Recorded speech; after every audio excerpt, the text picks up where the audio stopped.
Go yard. I got so much motherfucking design on right now.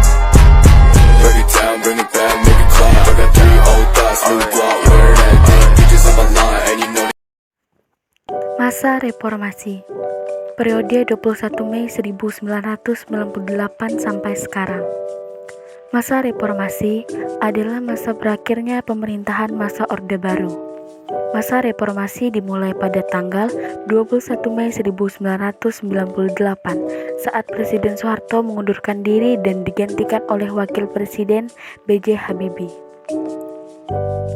Latar belakang masa Reformasi. Mundurnya Presiden Soeharto dilatar belakangi krisis moneter sejak 1997. Kondisi ekonomi Indonesia pada saat itu tengah sangat melemah dan merosot sehingga menimbulkan ketidakpuasan masyarakat. Ketidakpuasan ini kemudian semakin membesar dan memicu terjadinya demonstrasi besar-besaran yang dilakukan oleh berbagai aksi mahasiswa di wilayah Indonesia. Kerusuhan terjadi hampir di setiap daerah di Indonesia. Dari luar negeri, Amerika Serikat secara terbuka meminta agar Soeharto mengundurkan diri dari jabatannya sebagai presiden. Sedangkan dari dalam negeri, terjadinya gerakan mahasiswa yang turun ke jalan menuntut agar Soeharto lengser dari jabatannya. Kepemimpinan Soeharto semakin menjadi sorotan sejak terjadinya tragedi Trisakti pada 12 Mei 1998 di mana 4 mahasiswa tertembak mati dan memicu kerusuhan Mei 1998 sehari kemudian.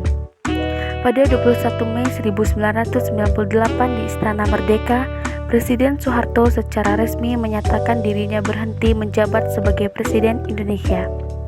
Melalui UUD 1985 pasal 8, Soeharto segera mengatur agar Wakil Presiden B.J. Habibie disumpah untuk menjadi penggantinya. Faktor penyebab terjadinya reformasi. Yang pertama, banyaknya korupsi, kolusi, nepotisme di kalangan pejabat pemerintah membuat rakyat tidak percaya lagi kepada pemerintahan Orde Baru. 2. Terjadinya krisis ekonomi moneter pada tahun 1998 membuat rakyat menderita dengan sulitnya mendapatkan barang-barang kebutuhan pokok. 3. Banyaknya terjadi kasus pelanggaran HAM, misalnya tragedi Trisakti. Tantangan terjadi pada era reformasi yaitu: yang pertama, pengaruh globalisasi mempengaruhi dan mengancam nilai-nilai Pancasila. Kedua, munculnya ideologi baru. Ketiga, korupsi. 4. Menurunnya rasa persatuan dan kesatuan. 5. Kondisi masyarakat yang diwarnai oleh kehidupan yang serba bebas. Perubahan atau amandemen Undang-Undang Dasar 1945. Di masa reformasi, UUD 1945 mengalami 4 kali amandemen: 1999, 2000, 2001, dan 2002.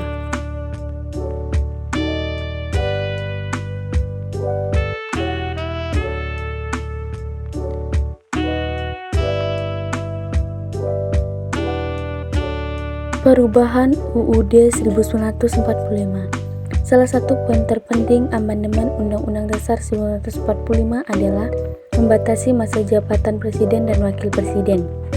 Amandemen UUD 1945 terhadap pasal 7 menyebutkan bahwa Presiden dan Wakil Presiden memegang jabatan selama 5 tahun dan sesudahnya dapat dipilih kembali dalam jabatan yang sama, hanya untuk 1 kali masa jabatan. Amandemen ini hanya membatasi masa kekuasaannya 10 tahun. Dampak terjadinya masa reformasi. Yang pertama, dampak positif. Adanya kebebasan untuk menyampaikan aspirasi dan kritik pada pemerintah. 2. Adanya pembatasan masa jabatan presiden. 3. Indonesia menjadi lebih terbuka terhadap dunia internasional. Dampak negatif. 1. Melemahnya politik di Indonesia karena banyak yang menyalahartikan demokrasi. 2. Kerusuhan sering terjadi di masyarakat. 3. Etika rakyat semakin menurun.